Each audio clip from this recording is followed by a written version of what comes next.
রাজ্য সরকারের চিন্তা বাড়িয়ে এবার বেসুরো শতাব্দী রায়। ইতিমধ্যে তার করা একটি ফেসবুক পোস্ট ঘিরে তৈরি হয়েছে জল্পনা।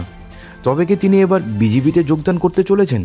এই নিয়ে বিস্তারিত সমস্ত কিছুই আপনাদের জানাবো ভিডিওতে, এবং ফেসবুক পোস্টে তিনি কী বা বলেছেন সেটাও আপনাদের কমেন্ট ভিডিওতে জানাবো। সেই জন্য ইম্পর্টেন্ট ভিডিওটি শুরু থেকে শেষ অবধি অবশ্যই সবাই মিলে আমাদের সঙ্গে থাকবেন।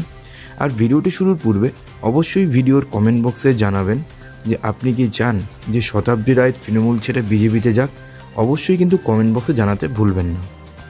এবার কিন্তু বেসুরো হয়েছেন বীরভূমের তৃণমূল সাংসদ শতাব্দী রায়। ফেসবুক পোস্টে দলের প্রতি একরাশ ক্ষোভ উগড়ে দিয়েছেন তিনি। জানিয়েছেন আগামী 16 জানুয়ারি চূড়ান্ত সিদ্ধান্ত ঘোষণা করবেন তিনি। তবে কি এবার দল ছাড়তে চলেছেন তৃণমূলের তারকা সাংসদ? এখন এই প্রশ্নই ঘুরপাক খাচ্ছে সকলের মনে। বৃহস্পতিবার বিকালে শতাব্দী রায় ফ্যান ক্লাব পেজ থেকে একটি পোস্ট করেন সাংসদ।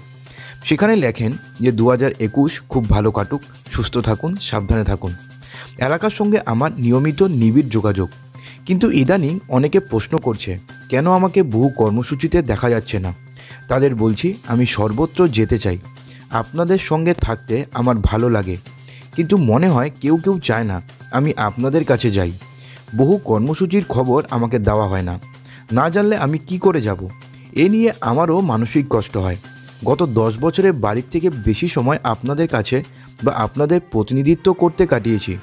আপ্রাণ চেষ্টা করেছি কাজ করার, এটা শত্রুতারও স্বীকার করে। তাই এই নতুন বছরে এমন সিদ্ধান্ত নেওয়ার চেষ্টা করছি যাতে আপনাদের সঙ্গে পুরোপুরি থাকতে পারি।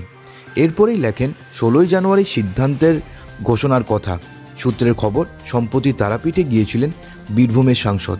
সেখানে অনুগামীদের জানিয়েছেন শনিবার সিদ্ধান্ত ঘোষণার পর রবিবার তাদের সঙ্গে গোপন বৈঠক করবেন তিনি। এই পোস্ট প্রকাশ্যে আসতেই কানাঘুষো শুরু হয়েছে রাজনৈতিক মহলে। এই বিষয়ে অনুব্রত মণ্ডল বলেছেন উনি কী করবেন আমি জানি না, তবে মুখ্যমন্ত্রীর বা দলের প্রতি ক্ষোভ থাকলে মিছিলের দিদির পাশে হাঁটতেন না। আমি মমতা বন্দ্যোপাধ্যায় আর তৃণমূল ছাড়া কাউকে চিনি না, দল যা করবে তাই করব। উল্লেখ্য, দীর্ঘদিন ধরে জল্পনা চলছে রাজ্যের মন্ত্রী রাজীব বন্দ্যোপাধ্যায় রাজনৈতিক অবস্থান নিয়ে। নানা কারণ দেখিয়ে বারবার মন্ত্রিসভার বৈঠক এড়িয়েছেন তিনি। তার একাধিক আচরণ উস্কে দিয়েছে দলবদলের জল্পনা। এসবের মাঝে 11 জানুয়ারি ফেসবুক পোস্টে তিনিও জানিয়েছেন 16 তারিখ লাইভ করবেন। সেখানে বিশেষ চমক থাকবে বলেই মনে করছে রাজনৈতিক মহল। অনেকেই ধারণা করছেন ওই দিন দলও ছাড়তে পারেন বনমন্ত্রী, কারণ 11 জানুয়ারির পর সোশ্যাল মিডিয়া একাধিক পোস্ট করলেও কোথাও কোনো পদ ব্যবহার করেননি তিনি। আর এতেই পদ এবং দল ত্যাগের জল্পনা কিন্তু